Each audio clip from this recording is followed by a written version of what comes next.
ایوب علیہ الصلوۃ والسلام تاسو ته پته ده چې د مقربینو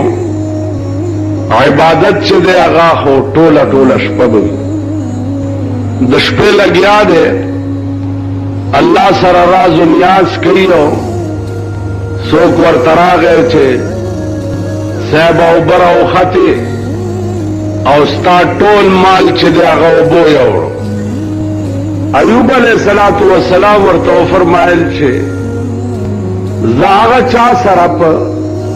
راز و نیاز کې اخته یم چې دغه مال د چاوو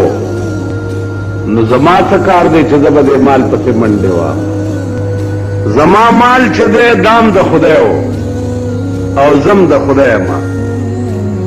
او لګیا هم خدای سره یم نو خو چې د چا مال هغه پوهېږه او کار یې پوهېږه نو زه اوس هغه ولې پرېږدم او مال پسې منډې ووهم. علما وایي چې داغه انتها ده د استغراق فی الله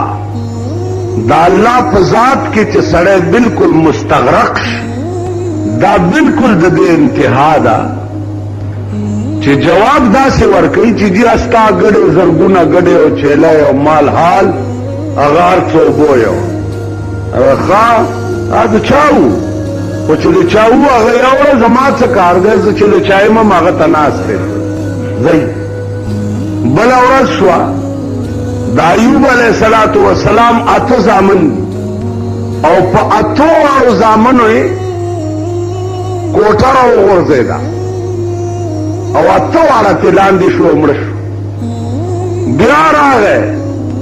چې ایوبه کوټه را پرېوتې ده او 8 واړه زامن دې ترې لاندې دي. ایوب علیه السلام وایي چې 8 واړه کوټې لاندې دي وایي چې آو وی الحمدلله خدای هغه د خخولو د غم نه دې خلاص کړم تیار خاخم دي زامن دي او زامن دې مړه دي وی زما زامن نه دي دا د خدای او امانتو ما سره ایښی او خدای خپل امانت یوړو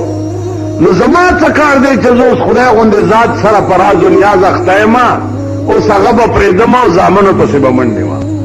هسې هم لږ سوچ وکړي چې دا لا څنګه ایمان و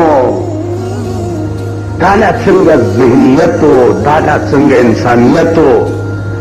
دا څنګه عقل و دا څنګه فهم و. د مال متعلق دا خبره کوه او د زامنو متعلق دا خبره کوه. موږ به داسې